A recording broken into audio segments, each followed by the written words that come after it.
Hi, I'm Jeremy Clark. I'm an assistant professor at Concordia University in Montreal. Today's lecture is on the history of cryptocurrencies. We'll look at all the technologies that led up to the invention of Bitcoin. Now, understanding the history of cryptocurrencies isn't essential to understanding how Bitcoin works. Thus, it wasn't part of the original lecture series. However, enough people thought that it would be an interesting subject to look at that we decided to release this as a bonus lecture to the original series. In this lecture, we'll look at the history of electronic payment systems. These will include digital cash proposals and broader proposals that tie into the credit card network. We'll also look at the history of certain primitives that Bitcoin uses that aren't directly related to eCash. We'll look at proof-of-work protocols, and we'll look at secure timestamping schemes. Finally, at the end of the lecture, we'll reflect a bit on what we can learn about Satoshi and what he understood from the history of cryptocurrencies in the design of Bitcoin. Spoiler alert, we won't tell you who Satoshi Nakamoto is. The path to Bitcoin is littered with many failed attempts at eCash systems and other credit card payment systems. Here's about 100 schemes that are notable in some regard. Some of them are academic proposals that have been well cited. Others are actual systems that were deployed and tested. Of all the names on this list, there's probably only one that you recognize. That's PayPal. It's the only current system that we have from the history of cryptocurrencies that's still being used today. In this portion of the lecture, we'll look at traditional financial arrangements. We're not going to give you a full history of cash and the ascent of money and all the things that went into the invention of cash, but we will look at some of the basics just to remind ourselves. They will help us understand the different types of proposals that we'll see. If we rewind in time and go back to a time before there was a government, before there was currency, one system that worked for acquiring goods was barter. In a barter arrangement, you may have two people. For example, here we have one person who wants to have a tool, and we have another person that needs medicine. Now, if each of these has what the other person needs, then they can do a swap, and they can both satisfy their needs. For example, this person can give medicine to the second person can give a tool in return. Now, the problem with barter is what happens when the two people don't have what the other wants. In this case, for example, we might assume that this person has food, which they're willing to trade for a tool, which they want. The other person has a tool, but they don't have any need for food. They want medicine instead. This situation can be resolved with the introduction of new parties. For example, let's assume that there's a third person. This person wants food, and they have medicine available that they're willing to trade for food. In this case, it's possible to arrange a three-way swap where everyone gets what they need. Now, the drawback of a barter-based system is a coordination. It's hard to coordinate all three people to have them at the same place, but also to situate them in time where everyone's needs and wants align in time so that they are able to complete this swap. In order to deal with this drawback of barter, one of two systems emerged to replace it. One system is credit, one system is cash. It's currently a subject of academic debate which of the two emerged first. For the purposes of this lecture, we don't really care about that debate. In a credit-based system, we can assume that the first person, for example, who needs a tool, they're able to acquire the tool from another person. However, they don't have the medicine that this person wants. All they can offer is food. Since this person doesn't want food, the arrangement could be that they still make the trade. The first person gets the tool, but the second person gets a favor that's owed to them in the future.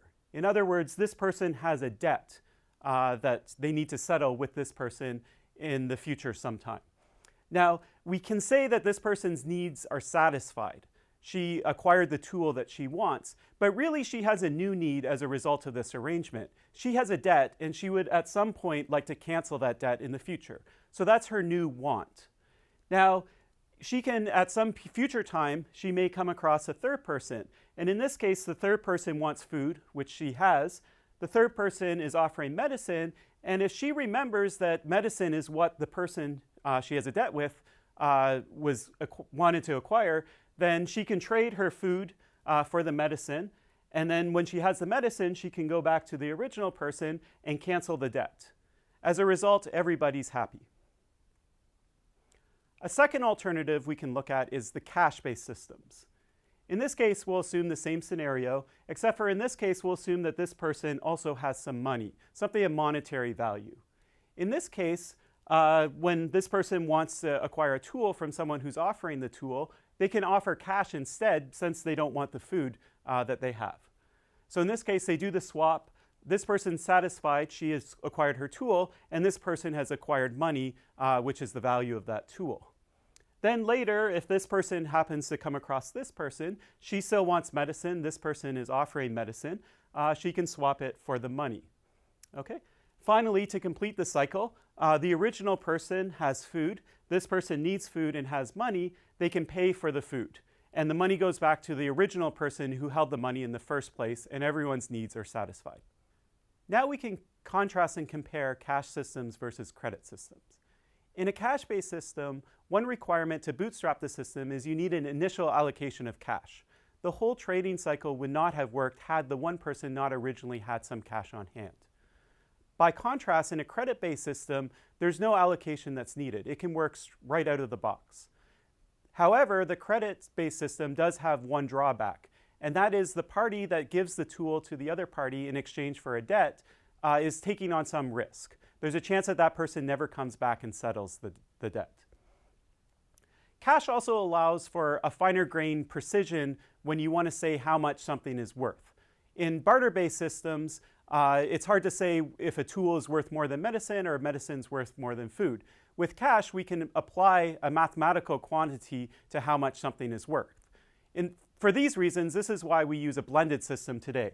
We use a combined system of cash and credit, where debts are measured in the amount of cash it would take to settle the debt.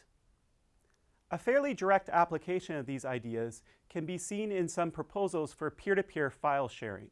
Two systems that use these ideas are Mojo Nation and Karma. Mojo Nation was a short-lived project. It lived about 2 years, but it's sort of the intellectual ancestor of other protocols that are used today, like BitTorrent and Taohao Laughs. Karma, on the other hand, was an academic proposal. In both of these cases, we consider a peer-to-peer file sharing system, where some people have files, say movies or music, that they're offering to send to other people in the network, and they'll do this in exchange for other files that they want to acquire. In this case, both of these systems suggested that users, when they enroll in the system, are allocated initially some amount of cash, called Mojo or Karma in the systems respectively. Then the users were able to spend this money to acquire the files that they want. So if you're downloading from someone else, then you're paying cash to that person. When someone comes to you and they get a file that you have that you're offering, they pay the cash back to you. And the idea is to try and keep your balance floating around the amount that you were initially allocated. This also solves the problem of arranging barter between users. If different users have disjoint sets of files that they want to share and files that they want to acquire, then by using currency, they don't have to find that perfect person who has exactly what they need and is looking for exactly what they're offering. In this portion of the lecture, we'll begin looking at the history of payment systems that were invented prior to Bitcoin. We're going to start by looking at credit-based systems. In general, what you can do is you can take all the systems and sort them into two piles. There's pile based on credit systems, and there's piles based on cash systems. Bitcoin obviously is in the pile of cash systems. However, we should also look at credit-based systems, even though Bitcoin's not part of that pile, because these are the systems that are competing with Bitcoin. Credit card transactions are the dominant payment method that is used on the web today. If you've ever bought something from a website such as Amazon, you know how the arrangement goes. You type in your credit card details, you send it to Amazon, and then Amazon turns around with these credit card details and they talk to the system, the financial system. We don't have to go into all the details of who the parties are that are involved in the financial system, but in general, there's a credit card processor, and the credit card processor is going to talk to the banks, the credit card companies, and other intermediaries. The other architecture that you may see if you use something like PayPal is an intermediary architecture. In this case, there's a company that sits between you and the website. So you send your credit card details to this company, it approves the transaction and settles with the website. The advantages of this type of architecture are privacy. In this case, the user is never fully disclosing all their credit card details to the website. The drawback is that the user is no longer directly interacting with the website alone.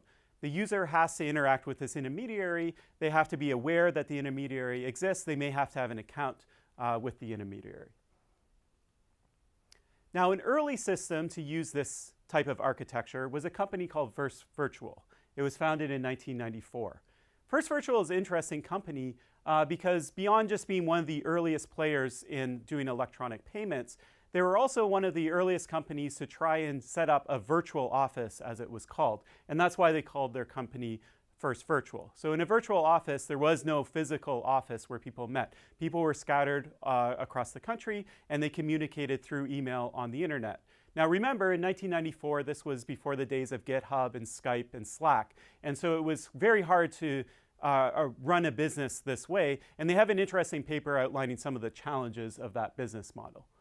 But anyways, back to what they actually propose. What they propose is a system where both the user and the merchant sign up with First Virtual. They have an account, and then they conduct transactions of electronic payments over email.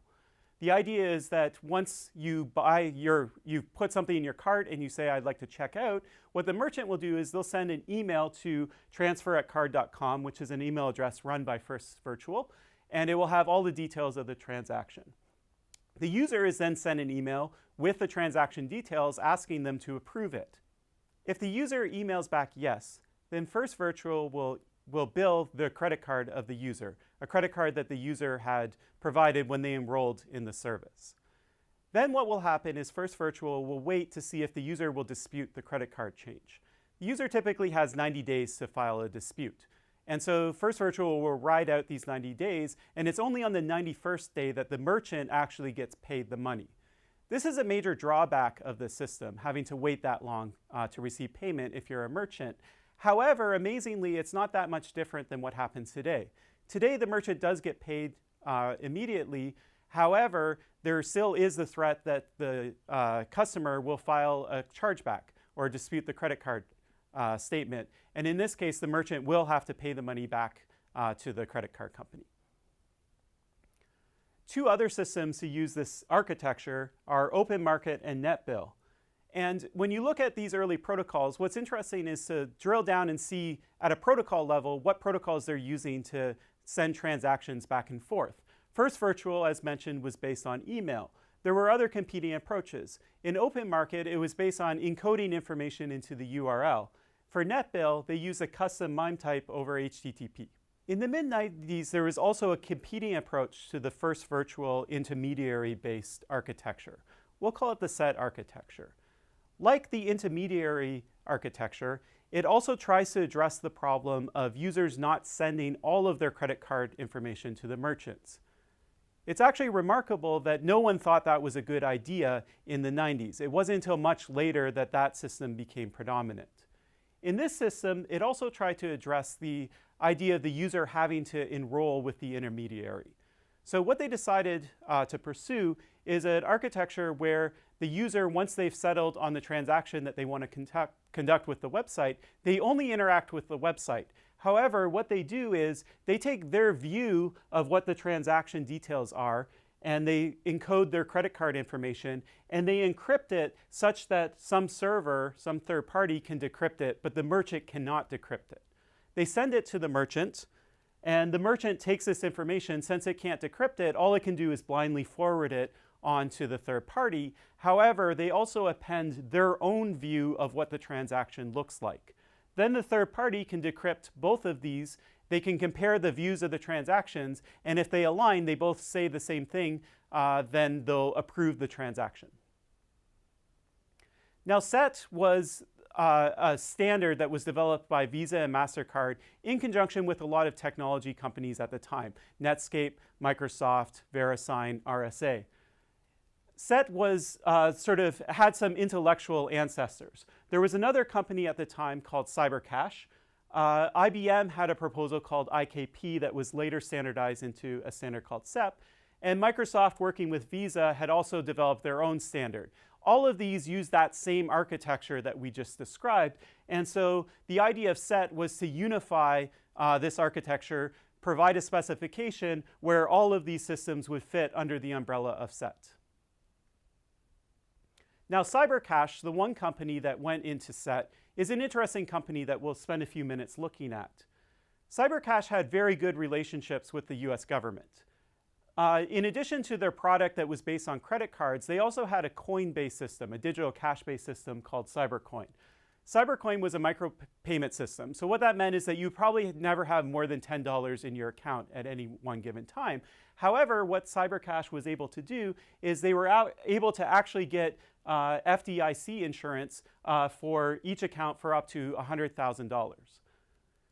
Back in the 90s, when CyberCash was operating, there was also a restriction on the export of cryptography. Cryptography was considered a weapon, and so you couldn't export it to other nations. In this case, CyberCash wanted to export their software. They wanted other people around the world to be able to use it. However, it used encryption technology. So normally this export would not be allowed. However, what CyberCash was able to do is work with the State Department to get a special exemption for their software.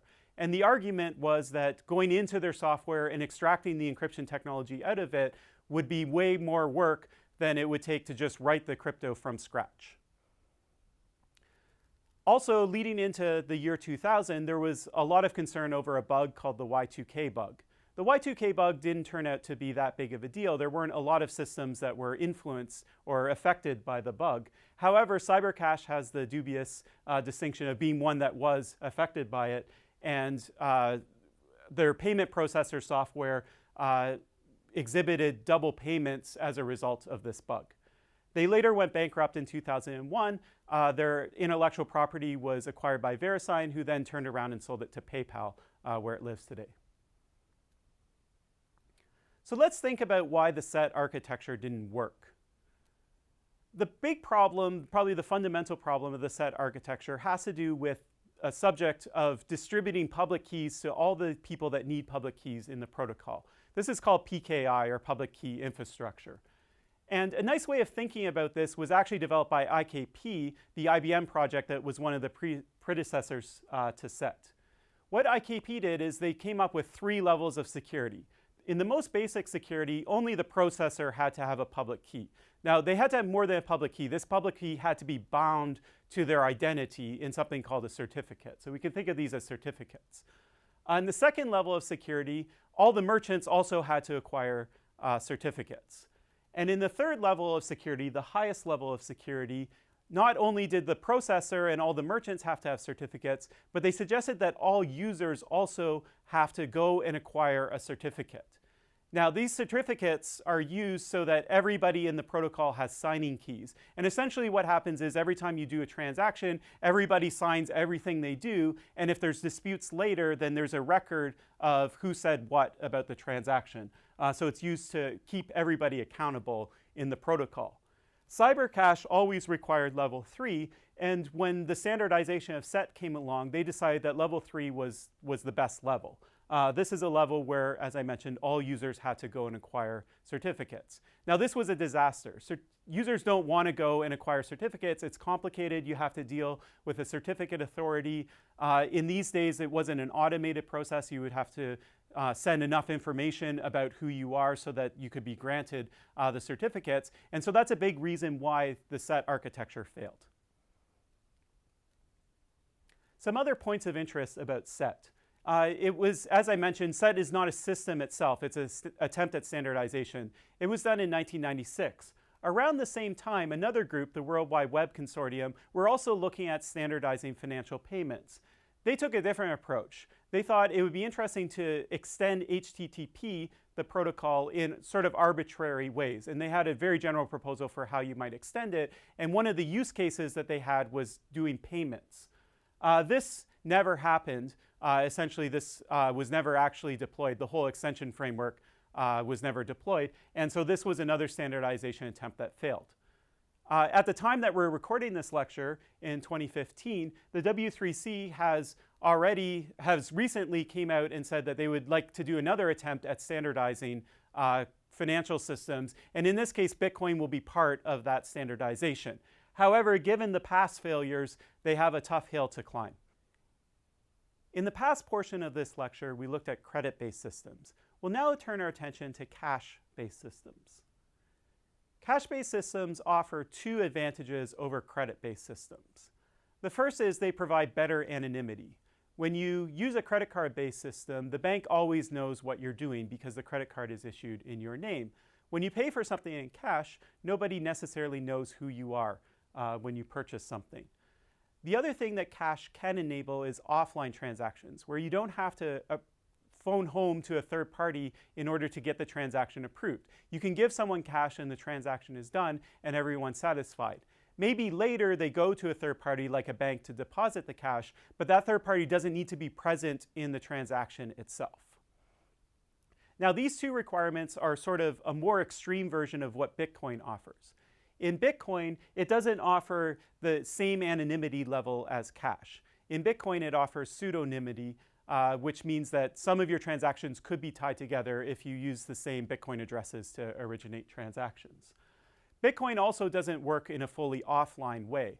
It's true, what you could do is you could create a Bitcoin transaction, you could sign it, you could hand it to someone, maybe email it to them, but that person won't be content that that money won't be double spent until they see that it's incorporated in the blockchain. So unless if you are online and able to broadcast that to the peer-to-peer network, or alternatively you really trust the person that you're receiving the money from, Bitcoin operates in essentially an online fashion. The earliest ideas of applying cryptography to cash came from David Chaum in 1983. To think about David Chaum's proposal, let's start with a sort of predecessor to his actual proposal. So imagine that I handed you a $100 bill, and I also handed you a piece of paper, and the piece of paper was a contract, and it said that whoever comes back to you with this piece of paper, you'll give that $100 bill to them. Maybe you'll give them $99 to keep a cut for yourself. In any case, I want you to sign this paper saying that you will honor that arrangement. And then I'll take that paper with me and I'll give it to someone else. If I give it to someone else, then that paper is effectively worth $100. Now you might be thinking, what's the big deal? All you did is convert one small piece of paper worth $100, the bill, into a big piece of paper worth $100, which is the contract. But of course, this is a physical analogy of what you can do in a digital realm. We are able to do digital signatures, and so this contract could be a digital object. As long as people trust that the person who issued the contract is willing to honor the contract, then this system works. And effectively, this digital contract is worth $100. Now, there is one problem, however. The problem is, once it's a digital contract, it's very easy to copy and paste those bits. So now you have two contracts. If each contract's worth $100, you just doubled your money to $200. If you send those two contracts to two different people, this is called the double spending problem. And double spending is a problem that exists in all eCash systems. All eCash systems have to have some way of dealing with double spending problem, including Bitcoin. So the first attempt at fixing the double spending problem is to encode a unique serial number in each contract. This actually isn't sufficient to completely solve the problem, but it's a step in the right direction. Now, the problem with the serial number is that, remember, one of the advantages of cash is that it's anonymous. But now if you have unique serial numbers, the bank knows who it issued this contract to, and they can write down their name and they can write down the serial number that the contract encoded, and then they can trace this person as they spend the money. So David Chaum came up with the digital equivalent of something called a blind signature, and I'll explain it more in paper-based form. To understand a blind signature, you could imagine that we take this contract, but in this case, instead of it being printed in normal ink, we print it in invisible ink. Okay? So the bank, we take it to the bank and we say, will you sign this contract? And they can't actually read what is written because it's in invisible ink. So the ink is providing two properties. The first is, the obvious property, is that it hides the information that's in the contract. But the second property, which is equally important, is that whatever I printed on that contract in invisible ink, I can't change it. It's locked in, it's fixed. And so if the bank decided to expose it to see what actually was written there, then there's no way to change it. Okay, so this is called the binding property. So this solution obviously solves the problem of the bank seeing your serial number. The bank doesn't see your serial number. However, it creates an even bigger problem, which is the bank doesn't see anything about the contract at all. It has no idea that it encodes the fact that it owes someone $100. The contract might encode the fact that it owes someone $1 million. So the bank wants to be convinced that this contract is formed correctly, that the amounts are correct, but the paradox is it can't see the serial number. Now, one solution to this might be that only the serial number is printed in invisible ink and the rest of the contract is printed in regular ink. So the bank is content, they can see what the amount is, and the user's content because they maintain their privacy. The problem with this is at a cryptographic level, when we transition into digital signatures, we didn't, and at least in the early 80s, we didn't know how to do this. Blind signatures back then were all or nothing. Either you hid everything that was being signed or you hid none of it. And so we needed a different solution. So the question is, how can I convince you to sign something if you can't read it? And the answer is we can use what's called a cut and choose protocol. In this protocol, what I would do is I would create 100 contracts and hand them to you in a stack. What you would do is you would pick one at random from the stack and you would reveal the invisible ink. And when you reveal it, you can check that at least for that contract, yes, it did encode the fact that you owed $100 as opposed to $1 million. Then you can pick a second contract out of the pile, you can reveal it and make sure it also says $100. You can keep doing it until there's one contract left, okay? When you have this one contract and you're holding it, even though you don't reveal the invisible ink, because the other 99 all said $100 and you chose them randomly, you're pretty sure that this one also encodes $100, and so you sign it convinced to at least to a 99% probability that it actually says $100. So how does this help with the double spending problem? Well, the cut and choose protocol allows the bank to sign a contract, be convinced that it encodes the right amount, and yet not be able to see someone's serial number. So the idea is that you would get granted one of these contracts. When you wanted to do a transaction, you would give this contract to the person that the merchant that you're buying the goods from.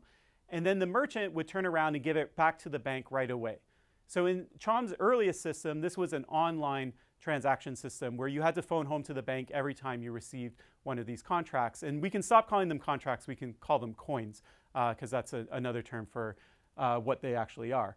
And so when you spend a coin, the merchant goes to the bank and they give it to the bank and they ask the bank, have you seen this coin before? Has it come in before? Has this serial number been spent before? And if the bank says no, it hasn't been spent before, then they honor the coin, the contract component of the coin, and they give the merchant the money that's owed.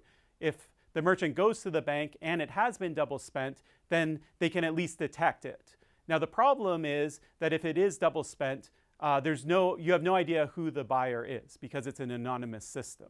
So that's a drawback that people worked on later to address. Another drawback of this system is that once you spend a coin, you can't use it again.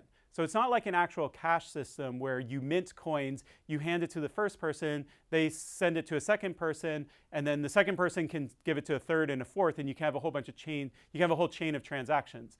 In these type of system, every time you receive a transaction, you have to go back to the bank and essentially cash it in. Now, the bank might issue a fresh coin, that's fine, but the point is that these coins are only living for one transaction at a time. Now, one proposal at fixing the problem that the bank has to be online at all times came in 1988 from Chom along with Fiat and Naor. What they observed is that if you want to prevent somebody from double spending a digital object, it's really hard. It might be impossible. There's no way to stop people from copying and pasting digital strings. However, they also noted that in traditional finance, we have this idea of checks, and the same problem arises. If I write you a check, you have no guarantee that the money's actually in my account. Maybe the money is in my account. I write you a check for $100. I have $100 in my account, but there's nothing stopping me from writing a second check to someone else for $100, in which case if both of you try and cash it, then one of you won't be able to cash it. So in order to stop bad checks from circulating, what the bank system uses is a detection system as opposed to a prevention system. They don't try and stop you from writing that second check, but what they do is when you write that second check, they are able to detect that it exists. They know who you are because you have a bank account with the bank, and they'll punish you through a penalty for doing that. And so the idea of Chom, Fiat, and Naor is there some way to do that type of system in the digital realm? So if we go back to the idea that coins encode a unique serial number, we can think about what this serial number looks like. if the bank maintains a mapping between customer names and serial numbers, then there's no anonymity in the system. Every time a coin comes back to the bank, they know who it was that spent it, and since the coin is coming from a merchant, they know where that user spent the money. In the original CHOM 83 scheme, the serial numbers were just random numbers. Okay, there was no link between the serial number and the bank. In fact, the bank couldn't even link them because of the blind signature. It hid the serial numbers in the coin, so the bank didn't even see the serial numbers. In this case, it offers full anonymity. Now the question is there something in the middle between having no anonymity and full anonymity where we can allow partial traceability of coins, particularly in the case where they're double spent? So what CHOM, Fiat, and Naor came up with is the idea that every coin would include 2 serial numbers. These serial numbers would be arranged so that when you add them together, it actually forms the identity of the person who withdrew the cash. Now, this is a more general description of what this technique is secret sharing. So in a secret sharing scheme, you have a secret and you split it up into n shares, you give it to n people, and you do it in such a way that if any m of the n, where m is some number less than n, as long as m people come together, then they can reconstruct what the secret is. So you can think of this as a 2 out of 2 secret sharing scheme, but there's any possibility for n and m is also possible in the system. So the idea is you would still go to the bank as normal. You would give them a contract just like in the previous scheme. The only difference is that there would be 2 serial numbers. Now the bank would do the cut and choose. You would hand them 100 coins and they would open up 99 of them. And when they open the 99, they would check that those 2 numbers also add up to your actual identity. So they're certain that in the contract they sign, the coin that they sign, that those 2 numbers will also add up to your identity. So the idea is when I spend a coin, I give it to the merchant, and these serial numbers are still hidden. The merchant has no idea what the 2 serial numbers are, but what the merchant can do is they can ask me to reveal one or the other. You can think of it as the left serial number or the right serial number. So they might flip a coin and ask me to reveal it. So what happens if I just spend the coin once, which is what we want to encourage, they only learn half of the secret. So they're either learning a random number or a random number minus my identity, which is also a random number that's fully masked. And so it doesn't reveal any information about my identity. Now, if I double spend, if I send that same coin to a second merchant, one of 2 things can happen. The second merchant will also go through the same protocol. They'll ask me to either reveal the left share or the right share. Assuming the first merchant asks for the left share, and if the second merchant also asks for the left share, then what happens is my identity still isn't revealed. Okay? Now, when both of those merchants cash in their coins, the bank will detect that double spending occurred, but they won't have any idea about who actually did it. However, 50% of the time, the second merchant will ask for a different share than the first. So if the first asks for the left share, the second might ask for the right share. In this case, when they both cash in their coins at the bank sees that it's double spending. Because they have different shares, they can add those shares together. Now they know the identity of the person who did the double spending, and they can leverage some fee or punishment against that person. Now, 50% chance of catching double spending isn't that great. And so is there any way that we can boost this? So the idea of, that CHOM, Fiat, and Naor had is instead of encoding 1 pair of numbers, what if we encode, say, 10? So for example, let's assume that they have a table, and here's my real name, and they assign a serial number to my name, 31337.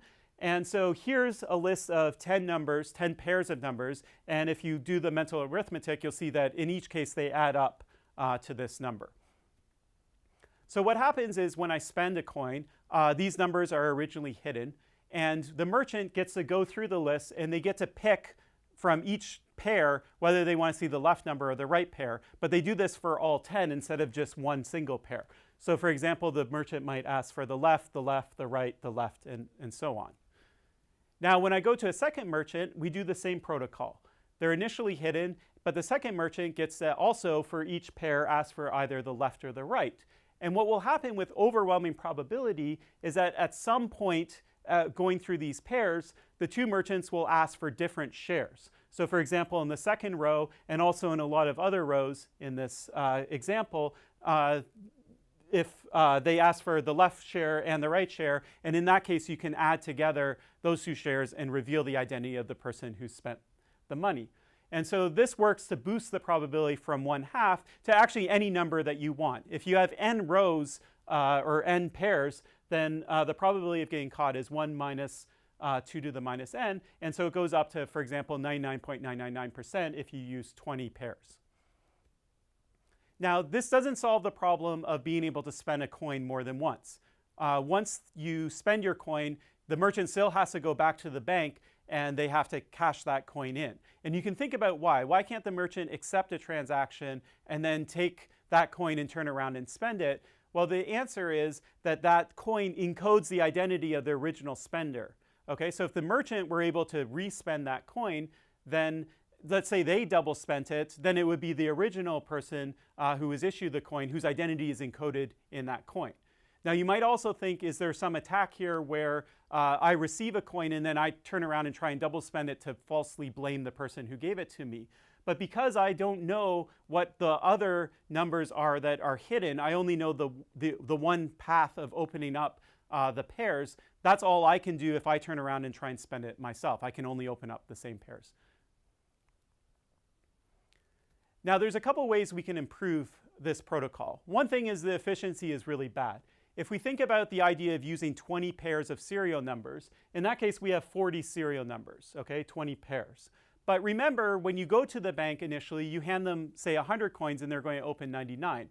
Now, in that case, they have a 1% chance. You have a 1% chance of deceiving the bank, and that's probably too high. You probably want it a lot smaller than that. So you're more likely to go to the bank with 1,000 coins or 10,000 coins, and they're going to open all of them but one. And so if you think about serial numbers, 40 serial numbers on each coin, and then you're handing 1,000 coins, you're handing over 4,000 serial numbers to the bank. So this is a large digital object that you're giving to the bank to audit.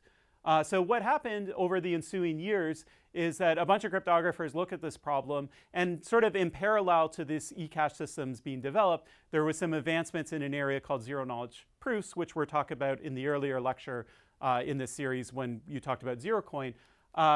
In this case, they slowly replace all these cut and choose with more compact zero-knowledge proofs. So it's very easy. You just go to the bank, you hand them one contract, and then you prove in zero-knowledge, for example, that encodes 100. And then you're done. You don't have to give them 100 coins. You just give them one, and the proof is very succinct and it's short.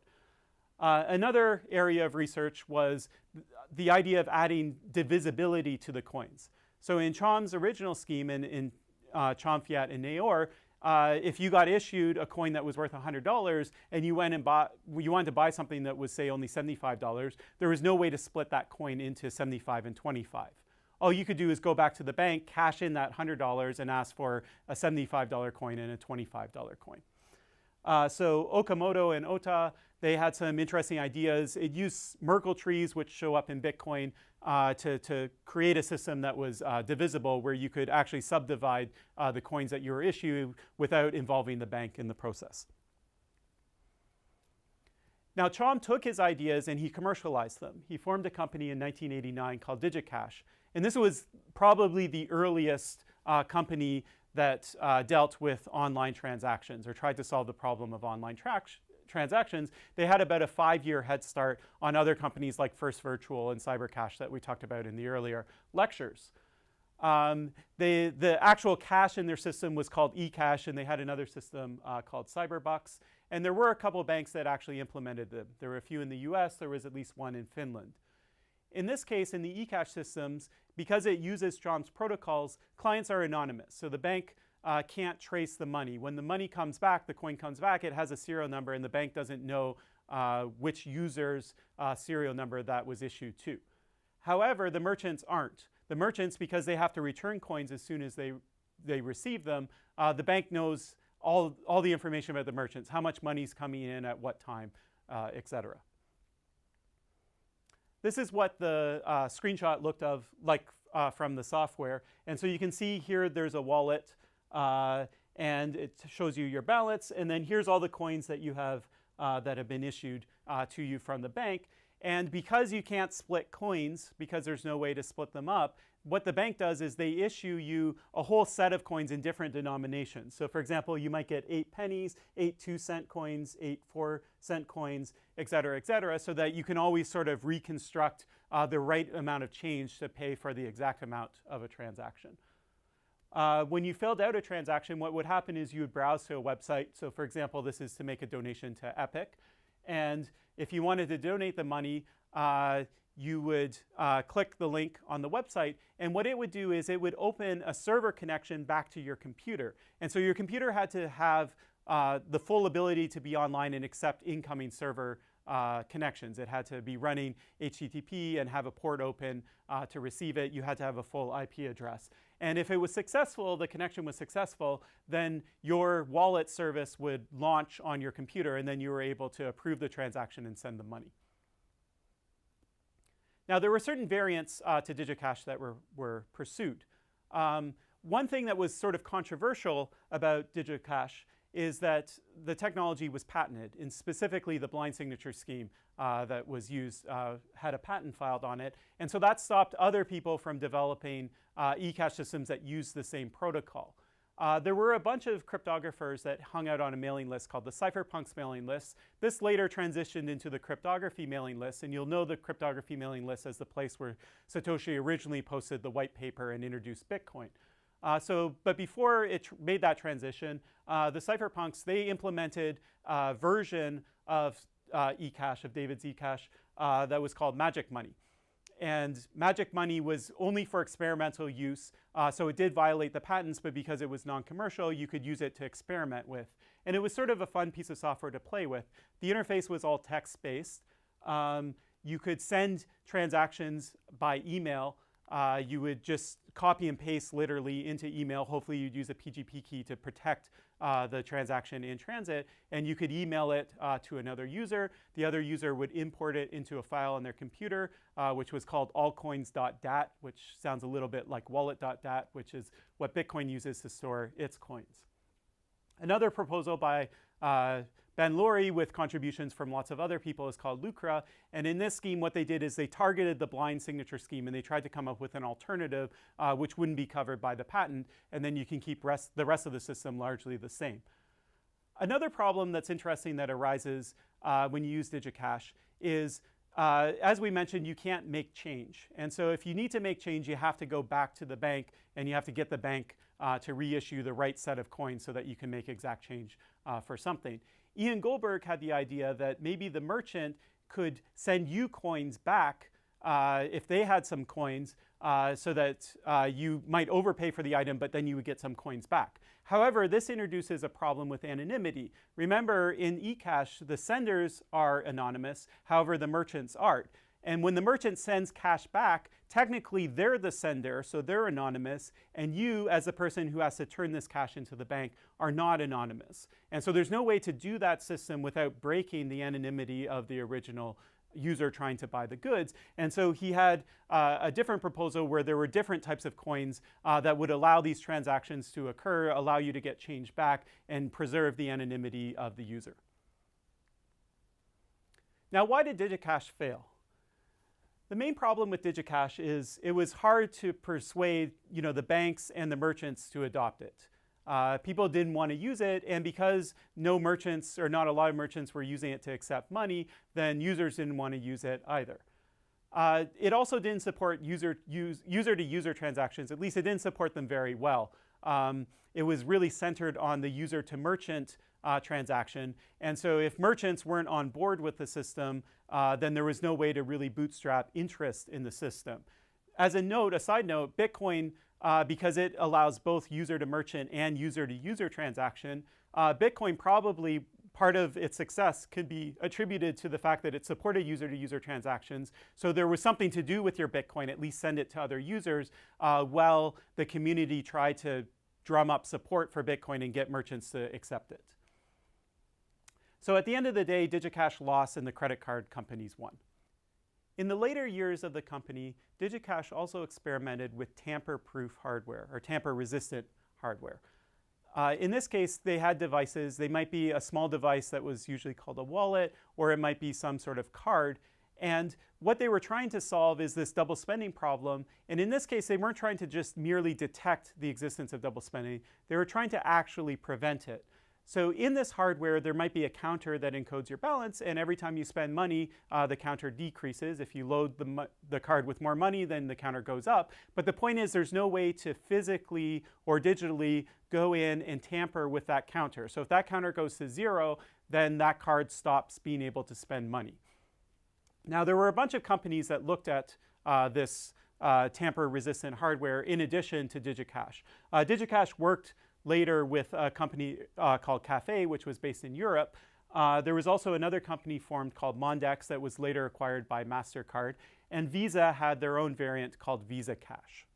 So this is the Mondex system. Mondex consisted of a card. This is a smart card with a chip. And there were also these wallet units. And you could load either of them with cash. So you can get the cards and they would have some amount of cash on them. And you can have wallets that would also have cash on them. And if you wanted to do a user-to-user swap of money, what would happen is the first user would put their card into the wallet. You could move money off of the card onto the wallet. Then you'd stick the second card in the wallet and you move the money off the wallet onto the second card. And so you could exchange cash in that way, and it was anonymous. Now, Mondex actually trialed their technology in a bunch of communities. One community is actually a city very close to where I grew up in Guelph, Ontario. And needless to say, because it doesn't exist today, this technology, you know what the end of the story is, which is it didn't really catch on. And the main problem with it is that cards, Mondex cards, they're like cash. If you lose them or they get stolen, the money's gone. And if there was some sort of malfunction with the card, if the card reader wouldn't read it, there's no way to determine whether that card had balance on it or not.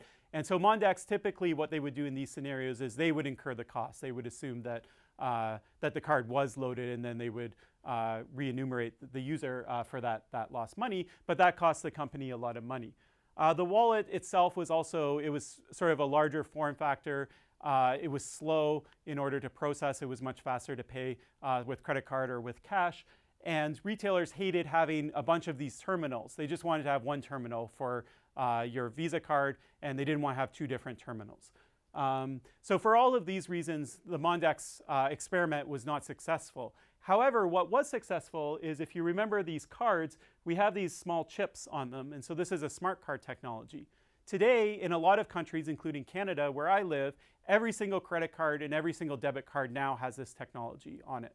They all are based on smart cards. It's used for a different purpose. It's not used to prevent double spending. It's used for authentication. So you prove that you know the PIN that's associated with your account. But this technology was adopted, and Mondex was using it long before the wider banking industry made it a standard for bank-issued cards. In this portion of the lecture, we'll look at where eCash gets its value from. We didn't cover this in the previous portion when we talked about different eCash systems. And the reality is that there's a bunch of different proposals for how you do this, and different companies do it differently. In the very early portion of this lecture, we looked at credit card-based systems. And so in this case, it's obvious that the user's credit card is getting billed every time they conduct a transaction. In the case of DigiCash, we have these digital cash objects, and they might be worth $100, but what makes them actually worth $100? The answer is that in order to be issued DigiCash that's worth $100, you would have to take $100 out of your bank account and give it to the bank that was issuing you the DigiCash. Some other, maybe more far-fetched ideas was, what if the government actually authorized services to mint money? They were actually authorized by the mint of a particular country in order to create new cash out of the thin air. That was the idea behind Netcash. Another proposal thought that, what if we took a pile of gold and we put it in a vault, and we only issued digital cash that was of the same value of the gold that was in the vault? So eGold used this. There was another company called DigiGold. They weren't fully backed by gold, but they at least had partial reserves for the amount of digital cash that they issued that was backed by gold. So in a digital realm, how do you create something that has value out of thin air, especially when digital bits can be copied and pasted? The idea is to create something that's scarce.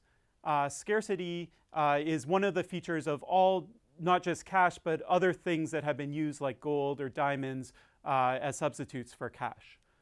One way to achieve scarcity in cryptography is to look at the solutions to a moderately hard puzzle, or the output of a moderately hard function. So a moderately hard function is a function that takes some amount of time, computational resources, maybe memory, in order to compute the output of. In this case, by moderate, we mean like it might take, for example, in Bitcoin, that the entire peer-to-peer network, it takes them about 10 minutes to solve a block. That's the idea of a moderately hard function. It takes a significant amount of time, but it's also not completely infeasible, as would be the case if you were trying to recover someone's private key from their public key in the signature scheme that Bitcoin uses.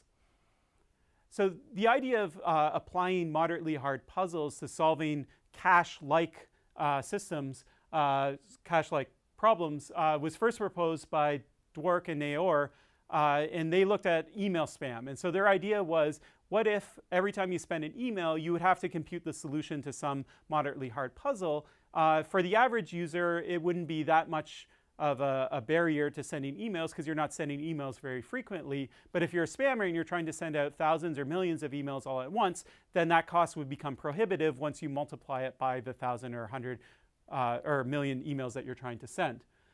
This idea was later actually implemented and sort of independently discovered by Adam Back in a proposal called Hashcash. Now, proof of work or moderately hard puzzles, they also can be used just to slow things down. So if you have some function and you want to delay the amount of time that it takes, think about the creation of blocks in the blockchain in Bitcoin, you can also apply it to this problem as well.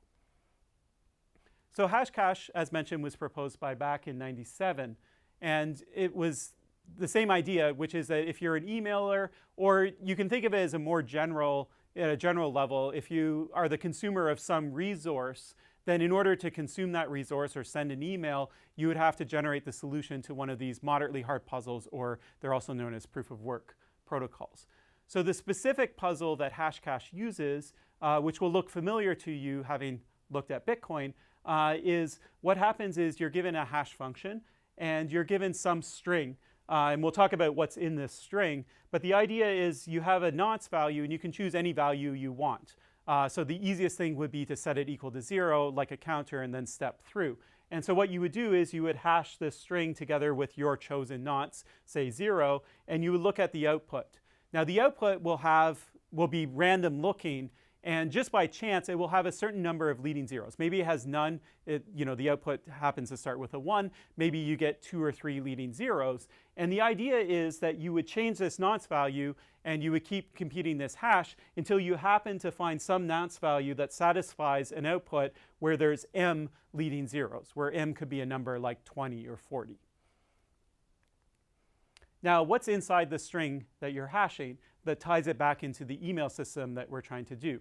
So the first thing is there's some name that describes the service that you're going to use this hash cache to spend on. And what this does is it just means that this cache can only be spent consuming that service. Okay, so if you generate one coin, you can't use it to both send email and download a file with it.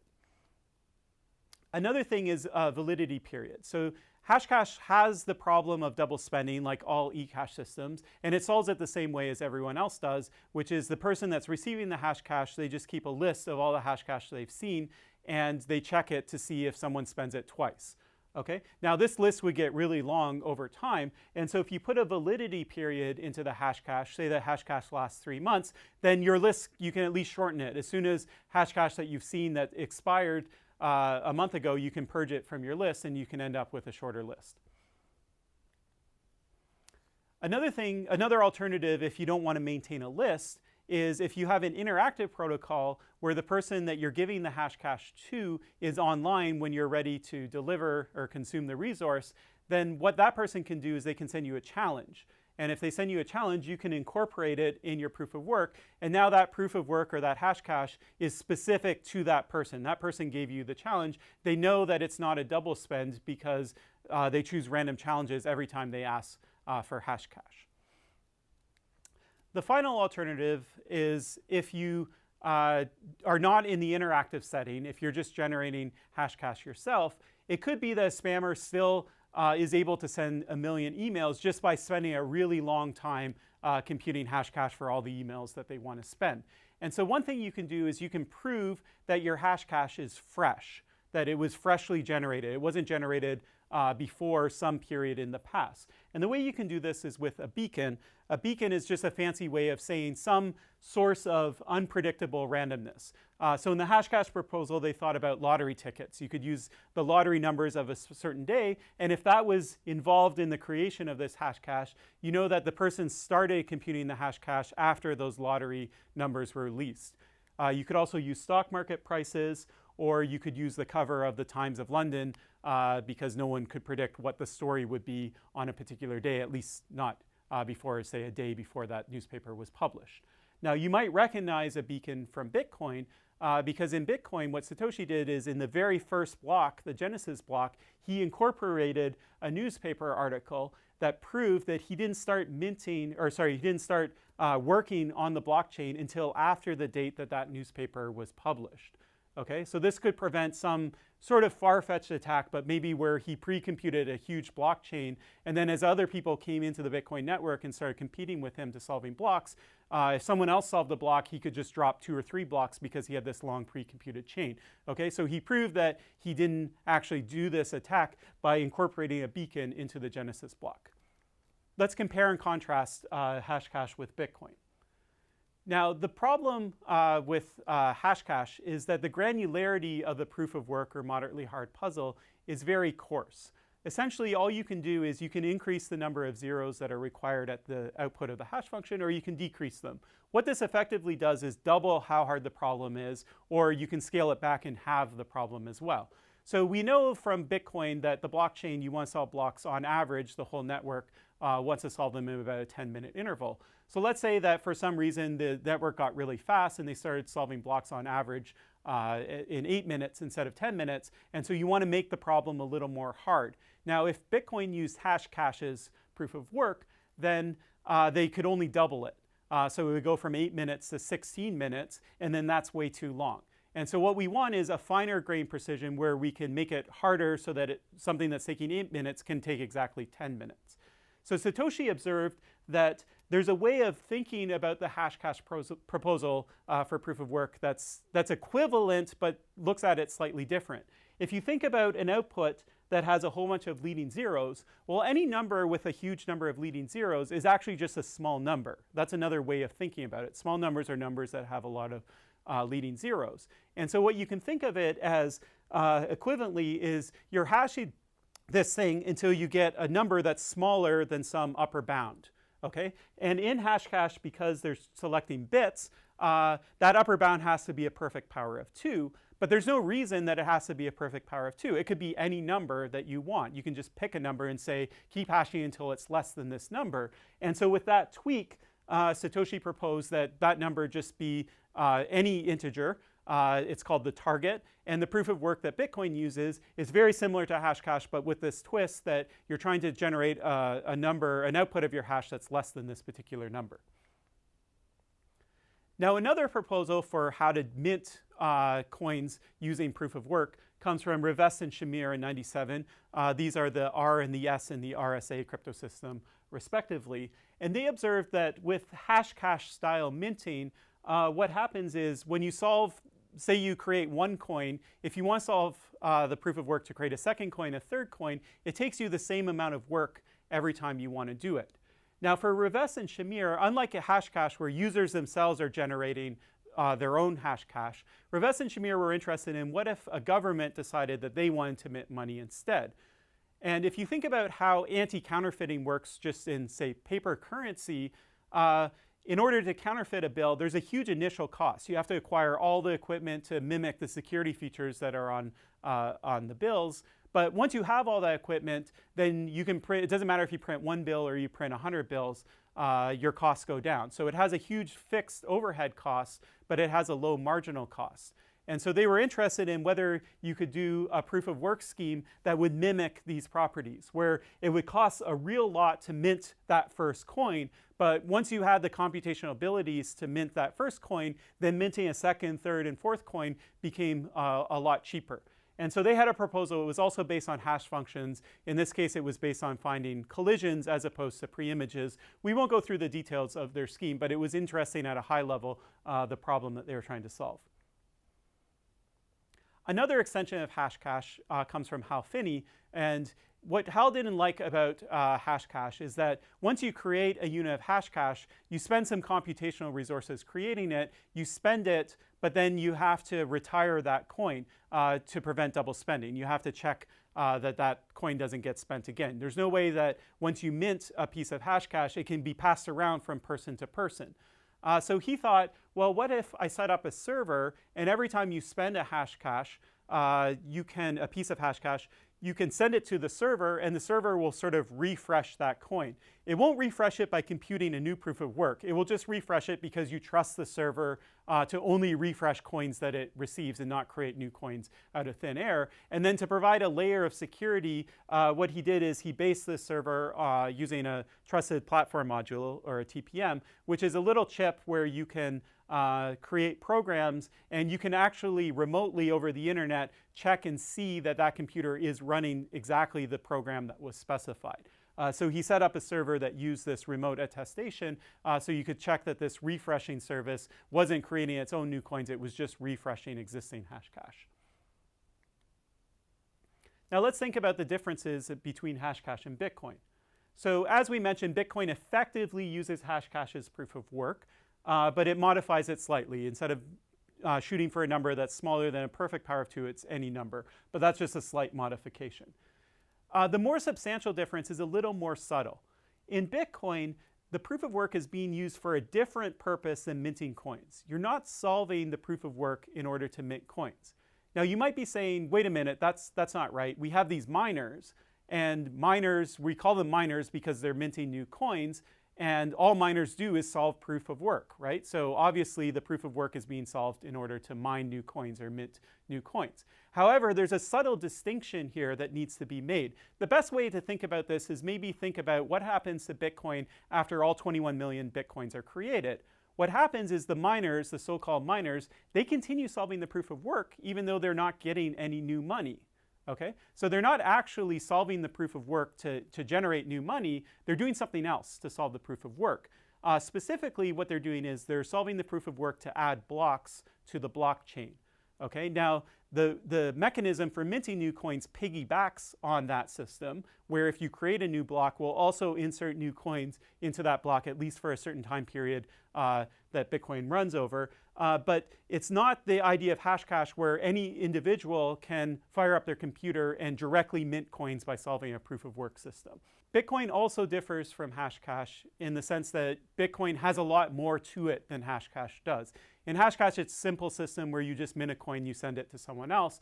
In Bitcoin, you have a distributed peer-to-peer network, you have the blockchain with a ledger, you have transactions which have very complicated transaction types. So I only belabor this point because there is this notion that, for example, in the words of Adam Back, who invented Hashcash, he says that Bitcoin is Hashcash extended with inflation control. I think that's overreaching a bit. It's sort of like saying a Tesla is just a battery that has transportability. So why did Hashcash never catch on? Probably the issue is that spam just wasn't a big enough problem to solve. For a lot of people, they view spam as a nuisance, but it's not something that they want to spend their computing cycles on combating. We have spam filters today, and they work pretty well at keeping spam out of our inboxes. It's also possible that it wouldn't actually prevent spammers. In particular, if spammers had a botnet where they took control of a large number of other people's computers, then they could use those computers to harvest Hashcash, and then they could continue spamming us. However, that said, the idea of using proof of work to limit resources, it's still an idea that's kicking around. You can see it in some proposals for replacing network protocols, for example, minimal LT. In this portion of the lecture, we'll look at a few systems that also combine proof of work with developing a cryptocurrency, but they introduce a third component, which is timestamping. Timestamping, there's a bunch of proposals, but the earliest goes back to Harber and Stornetta in 1991, and they sort of finessed their ideas in the ensuing years. And this, what I'll explain now, is sort of the latter version of it. But in their timestamping scheme, timestamping is actually a bit of a misnomer. The idea isn't that you have some object and you're going to say conclusively that it came into existence at a particular time. But what it's going to do is it's going to try and give you a sense of a sort of fuzzy sense of when it came into existence, and it's also going to be order preserving. So if one element is introduced after another element, that partial ordering is preserved and it's undisputable. So their idea is if you have a bunch of information, data of any sort, you can think of them visually as these blocks. What they'll do is they'll define certain regions of times or intervals. So this might be every 10 minutes, for example. And so in the first 10 minutes, they spend some time collecting all the information. And then when the interval is up, what they do is they take that information and they use a Merkle tree to combine all the information into a single node that represents all the information. Okay? Then when the second 10 minutes are up and they've collected all their objects, they do the same thing. They collect all of them and they aggregate them into a single value using a Merkle tree. And they tie the node in the second interval to the node in the first interval by hashing in this representative node as well as the whole tree. Then as time continues, more blocks come in and they continue to do this and they build up this chain. Now this data structure should look extremely familiar to you because it's essentially the blockchain. Okay? Blockchain also, you have blocks and they're aggregated, the transactions are aggregated using a Merkle tree, and every block is tied to the previous block using a hash chain. The idea of Stornetta and Harbor is, let's say everybody observes this block at a particular time. Once they observe that block, they may sign it to say that, yes, I saw it and I saw it at this particular time.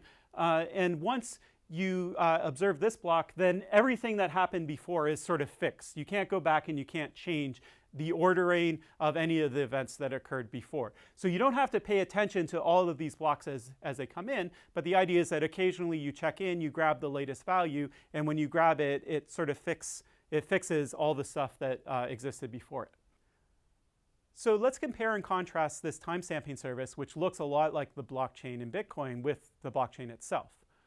So the first difference is that in a timestamping, or the only difference, is that the timestamping service, the intervals are set by some party and you trust them. So if they're going to define the intervals every 10 minutes, nothing's enforcing that they actually occur every 10 minutes. Satoshi's idea was, what if we take a proof of work? A proof of work you can use to delay things. And so what if you apply it to delaying the creation of these new entities in the hash chain? If you can delay it and you set the proof of work so it takes about 10 minutes, then you can actually enforce in a trustless manner the fact that these intervals last roughly 10 minutes. The nice idea, the really nice idea, is that if you take the Hashcash proposal for proof of work, or Satoshi's slight modification of it, and you drop it in as the hash function that's hashing all the blocks in the Merkle tree as well as the previous block in the hash chain. If you drop it in, it just works, right? They're both based on hashes, and so you can just drop it in. It preserves all the properties you need from a hash chain and a hash tree, plus it gives you the proof of work, which slows things down so that you can only add on intervals that are set by the difficulty of this problem. Now, in the timestamping service, we also mentioned that observers observe these blocks and they sign off on them. In Bitcoin, you don't need that. You don't need signatures. You don't need people paying attention. Because the blockchain is difficult to create, by looking at the blockchain, you can just look for the longest chain. The longest chain is the one that reflects the most amount of work, and you trust it because the work was put into it, not because a bunch of people said, I saw this at a particular time. Now, the bonus of using the blockchain is it also gives you a really nice way of minting cash. If you want to mint new Bitcoins, you can update when you update the blockchain, you can include a transaction, a Coinbase transaction that creates these new Bitcoins out of thin air. And because these intervals are set for every 10 minutes, then you have a controlled mechanism for creating these currencies at regular intervals. Now, another proposal that looked at combining proof of work, timestamping with applications to eCash is called bmoney from Wei Dai in 1998. In this proposal, you have a peer-to-peer network, sort of like in Bitcoin, and they're observers. And the point is that they all maintain a ledger, but they each have, there's no global ledger like in the blockchain. They each have their own ledger of what they think everyone's balance is. What happens is if I want to create a new coin, I choose a proof of work, and it's not really specified what this would be, but I just solve some proof of work, I generate the solution, and then that's my coin. When I have the coin, I broadcast it to all the observers, and all the observers say that my account goes up by some amount based on how much work I put into minting this coin. Then if I want to transfer the money from someone to someone else, then I do something very similar to Bitcoin, where I say who I am, I say what coin I want to transfer, and I sign it with a secret key that is tied to my identity, so everyone knows that this transaction came from me, and I broadcast that to the network. Then people validate the signature, the observers validate it, and they update their ledger, moving the money from my account to another account. Another proposal, an academic proposal, came in 1999, and in this case, it also used a ledger-based system. It used a Merkle tree. Instead of the structure where you have Merkle trees that tie into a hash chain, they just had a huge Merkle tree. So you make a Merkle tree that represented each day, and once you had 2 days, you would create a node above it that represented weeks, and once you've run it for more than 1 week, then you would create one for months, et cetera, et cetera. So despite the differences in the structure, the properties are basically the same. What would happen is the ledger would track coins as they're created. So this is different from both bmoney and from Bitcoin in the sense that we're not using this ledger to track transactions themselves. Okay, the transactions still happen in some fashion that's offline from the ledger. All this ledger is keeping track of is what coins were issued with what serial numbers to prevent things like double spending. But they have some additional proofs using zero knowledge so that you can't trace coins as they're spent. Another similar proposal comes from Nick Szabo. He proposed a system called BitGold. And according to him, he had the idea for BitGold as early as 1998. However, he didn't get around to blogging about it until 2005. Now, the reason these dates are maybe a little interesting is that there's a minor conspiracy theory that's popularized by Nathaniel Popper, who works as a New York Times reporter and also wrote a book on the history of Bitcoin, a very good book, aside from this particular issue, where he notes that the blog post timestamps changed after Bitcoin was released, so that the BitGold proposal looks like it was written up about 2 months after Bitcoin was released. Popper's hypothesis is that Szabo is a leading contender, if not Satoshi Nakamoto himself, and he cites this as evidence of Szabo as Satoshi trying to cover up the fact that he invented BitGold before he knew about Bitcoin. Now, the problem with this is I'll explain how BitGold works, and you can decide for yourself if it's that similar to Bitcoin or not.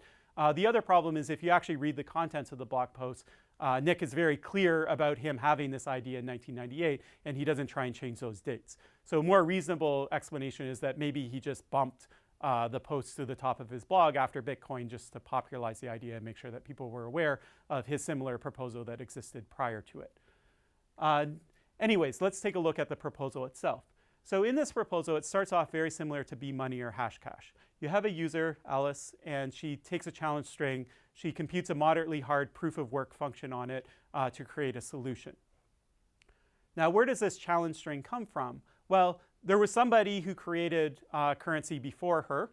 And so what she does is she uses their solution in order to form her challenge. And after she creates her solution, someone else will come along and they'll take her solution and they'll use it as a challenge for themselves. So all these coins are tied together through a chaining of the proof of works. Once she has a solution, she broadcasts it to a network of timestamping servers. So this is a peer-to-peer network of servers that do timestamping. And probably it was originally envisioned when timestamping services were available, where companies would actually run these services where you could send them documents and they would sign off saying what time certain things were observed. So what you do is you take your solution, you combine it with your identity and a public key, and you assert what time you created the solution at, and you get all these time servers to sign off saying that they did observe it at roughly that amount of time. Once you have this object created, you can take it and combine it with the original challenge that was used to create the solution, and you can broadcast that to a different network of servers. It could be the same network or it could be a different network. And this network maintains what's called a secure title registry. And so what they'll do is they'll take this tuple and they'll store it for future work. And if anyone comes along and wants to see this coin, they'll pull it out and they'll show that it was created at a certain time and it was signed by a bunch of timestamping services. Now let's say that Alice wants to transfer this money to Bob.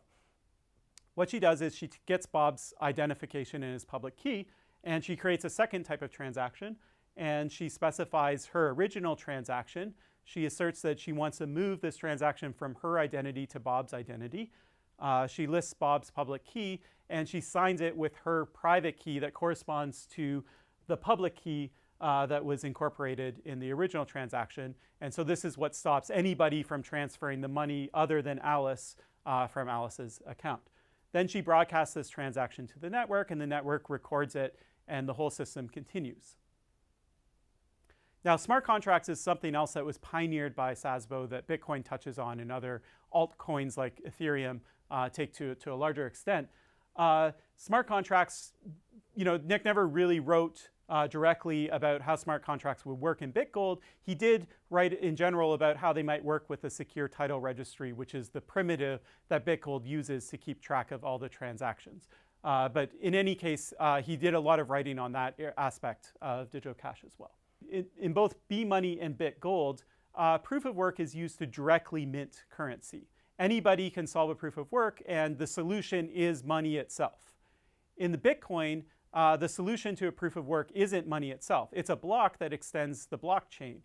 So proof of work is used to update a blockchain instead. It's not used directly to mint coins, and you'll continue to do the proof of work well after you're done minting all the coins that will exist in Bitcoin.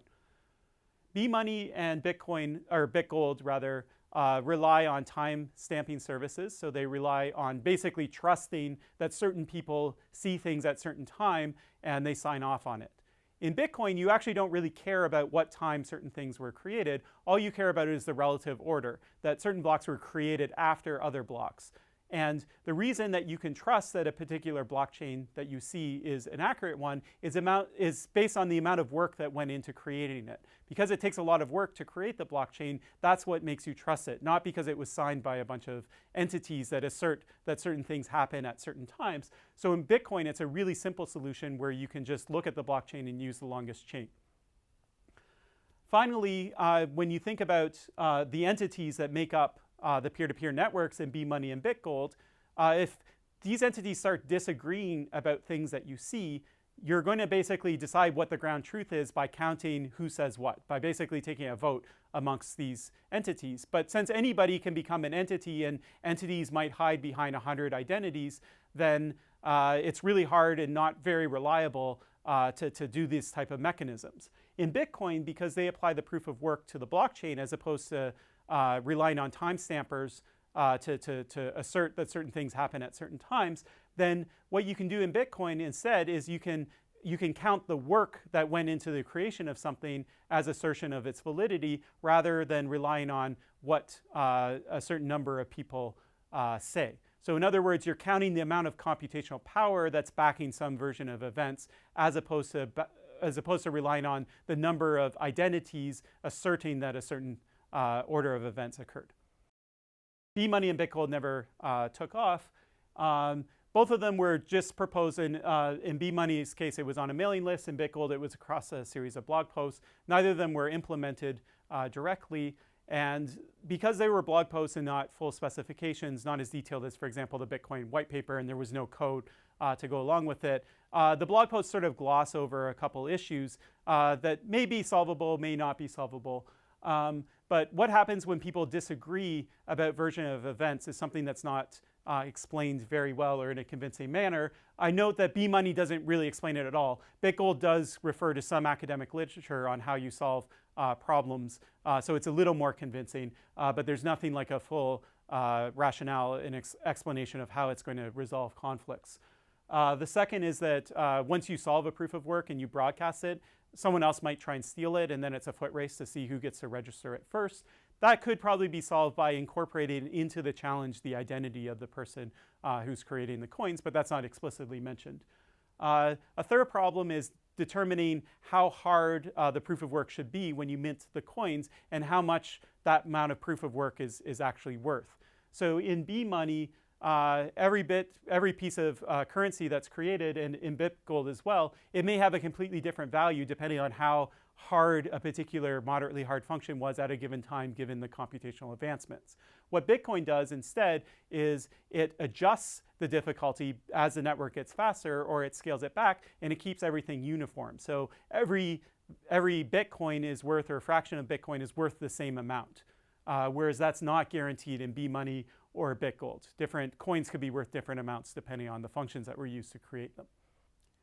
In this final portion of the lecture, we'll look about what, if anything, we can determine about Satoshi Nakamoto himself, and also the ideas that he had in the design of Bitcoin by looking at the history of the ideas that led up to the invention of Bitcoin.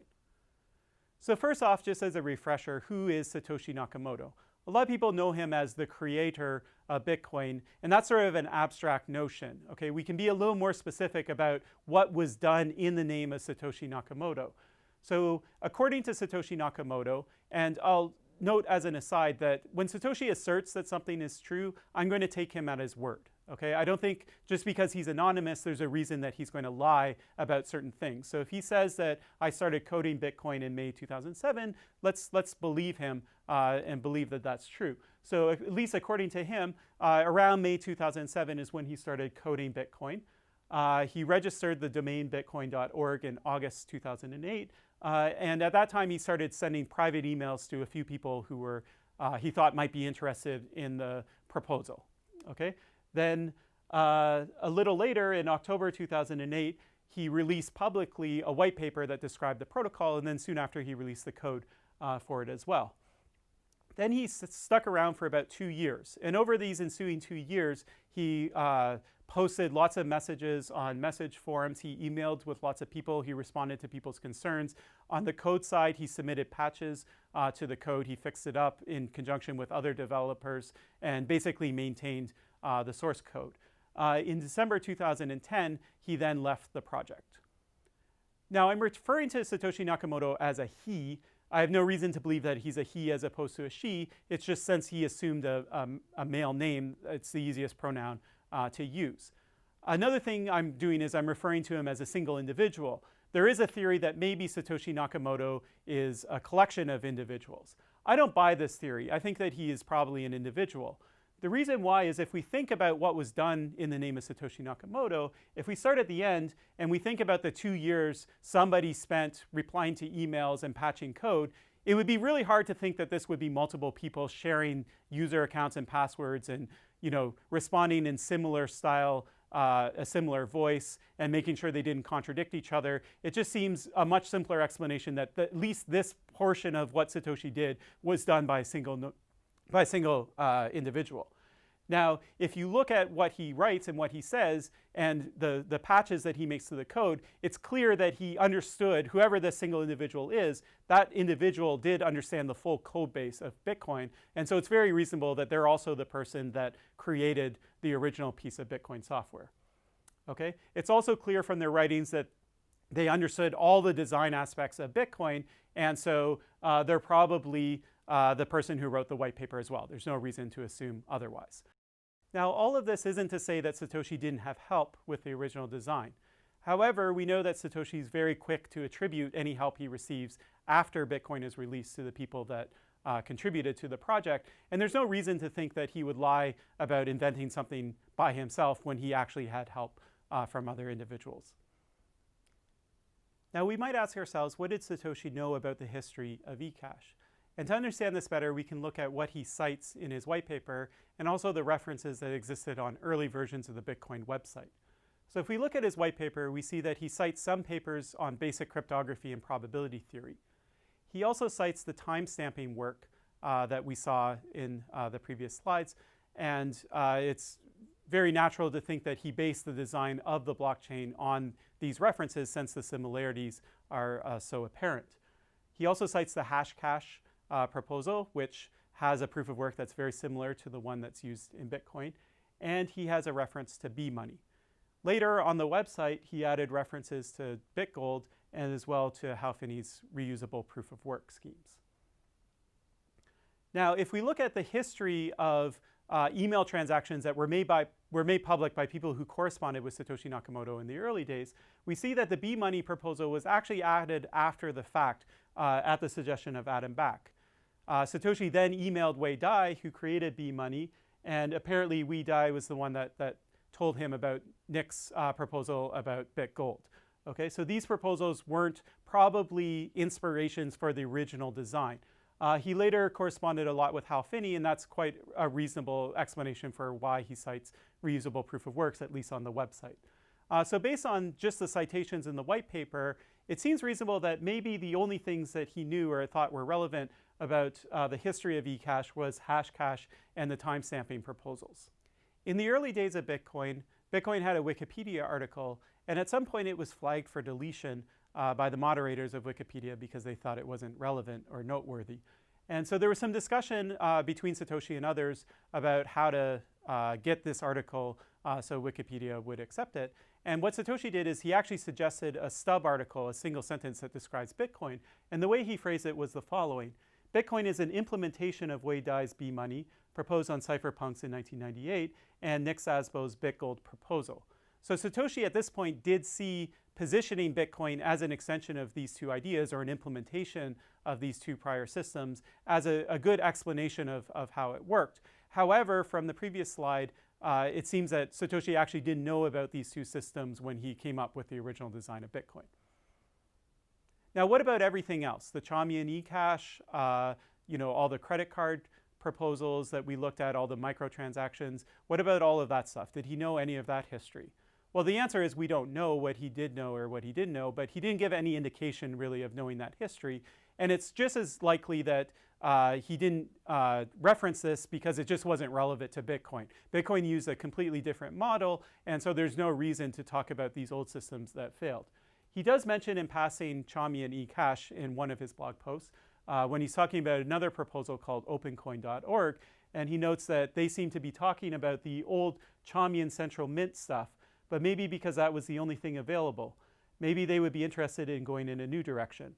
A lot of people automatically dismiss e-currency as a lost cause because of all the companies that failed since the 1990s.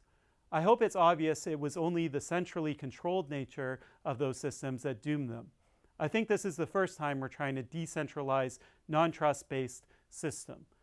So this gives a really nice idea, a nice view of what Satoshi thought of the earlier proposals, and specifically how he felt Bitcoin was different, which is that Bitcoin moved in a decentralized manner. And from our study of all the previous systems, we can see that this is true, that this is a defining feature of Bitcoin that's not present in a lot of the systems that we looked at.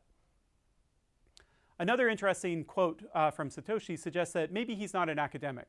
A lot of academics think about ideas and write them down immediately. Satoshi says that he took an opposite approach. He says, I actually did Bitcoin kind of backwards. I had to write all the code before I could convince myself that I could solve every problem.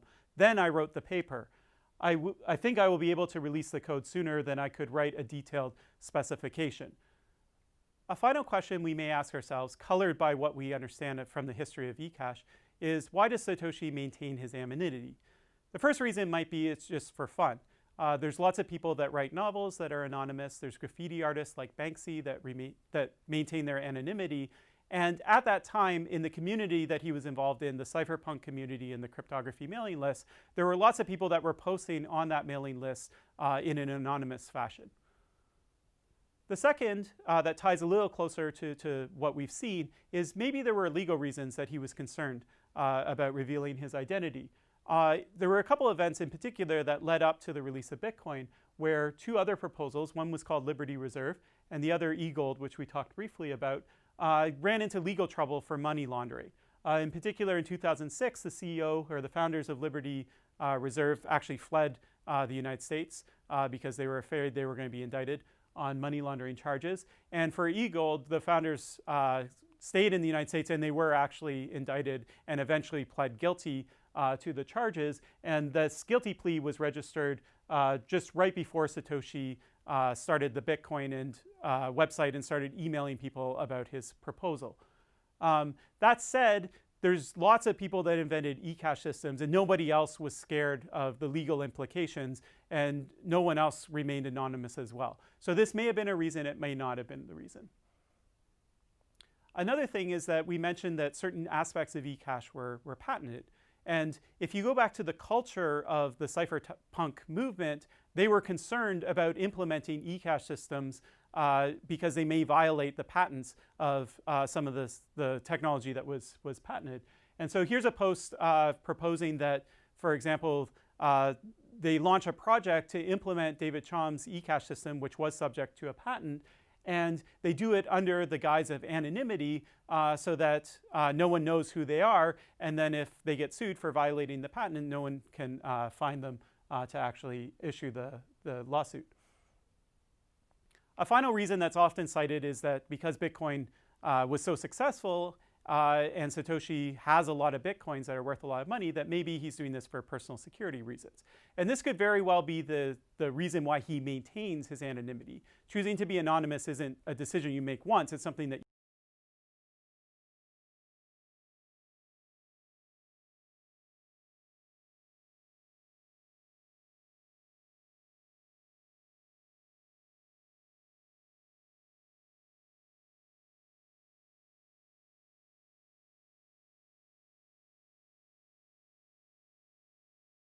he understood that it could be successful, but he wasn't a perfect oracle of the future. He made mistakes just like everyone else, both in the code. He had some features that he added to Bitcoin, like sending money to IP addresses that never caught on. No one thought they were useful. When he described what Bitcoin was useful for, he gave a bunch of use cases that were very centered on the idea of using it across the internet, which of course is a huge use case for Bitcoin, but it's not the only one. He didn't really envision it being used by stores going into a